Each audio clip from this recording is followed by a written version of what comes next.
Welcome to Exploring Nature with Children. And this week we've got a brilliant week all about ants. When we're out looking for ants, we want to think small and think like a small little ant, because if you've ever seen an ant, they're really tiny. And so we're going to be looking really closely down on the ground to see if we can find any ants. Out here in nature, however, the world is very, very big. So we do have to look really carefully for our small ants. Even maybe thinking like an ant might help. Thinking about what things look like when they're really big. And this is a really fun craft activity you can do at home as well too. So the first thing you want to do is strike a pose to take a picture like an ant. So perhaps you're next to a really big stone that's as big as a boulder, say cheese. Or you might see a petal that's fallen off a flower that maybe you might go on a boat ride down the stream later. So then print out your pictures, and then you can look really closely down and get some ideas of what it might feel like as an ant. Let's have a closer look at some of the soil here to see what it must be like to be an ant, because I always think the ground is flat, but here you can see loads and loads of bumps because actually there's all this soil that the ant's got to climb over, so it must be really fun for an ant climbing all over all of this every day. And like the petals, one petal is the same size as my fingernail. However, for an ant, that's nearly as big as its whole body. So that's just amazing.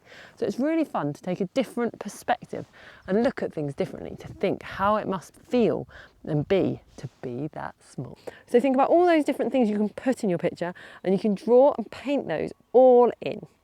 And then cut out the picture you've taken of yourself and then put that in too. And these are wonderful pictures because they're really fun, because they almost look abstract, like you can't see. Could you tell this is a man-made football? It must be so fun being that little ant, and it helps us to think little just like an ant. Oh, and here's an ant, here we go. This is so exciting. Now, what's cool about when you find one ant is normally, if we keep looking carefully, you might find more than one ant, because ants live in colonies. And a colony is like a group of ants all together, just like a team of ants, and they all work with different jobs. And working as a team is a really important part of being an ant. So they don't live on their own, they tend to live in these big groups. So when you see one, you tend to see another one. So here's another one just going past. This is fun. So here's a good discussion question for you to think about. Can you think of any teams a bit like ants that work together? And what does it mean to work as part of a team? And we've got these fabulous collaborative art projects on the Twinkle website where you can download them and then colour them in a group. So you could get your friends, you could do it as a family, you could do it as a community group, and get everybody to colour in a different picture and then put them together working as a team, just like how ants work together as a team too. My walk has brought me to this lovely little woodland area where there are lots of natural materials on the ground, like sticks and leaves and rocks. So it seems like the perfect place to do some nature art. And because we're looking at ants, we're obviously going to do some nature art about ants. So I'm going to see if I can make a really big ant to show everyone just how amazing ants are. While I'm here busily building my ant, I've got a 3, 2, 1 challenge view of things to spot, maybe around your home, in your garden, or out on a nature walk. So can you find 3 things when you look small? Remember when we imagined earlier being a tiny ant?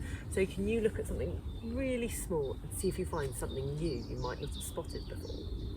Can you find 2 things working as a team? They might be out in nature, they might be around your home.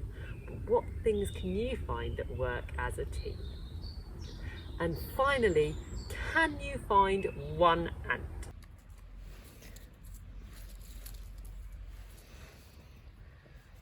Ah, here is our finished ant. Isn't it brilliant?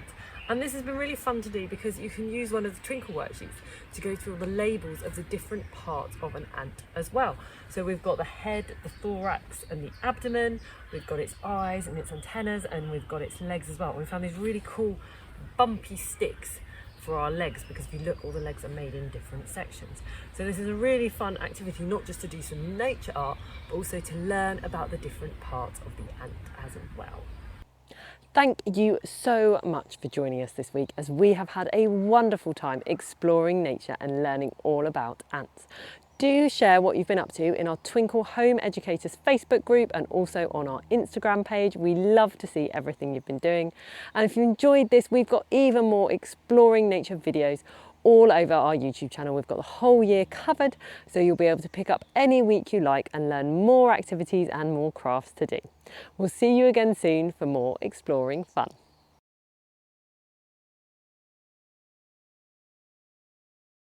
Oh, I can't find any ants anywhere.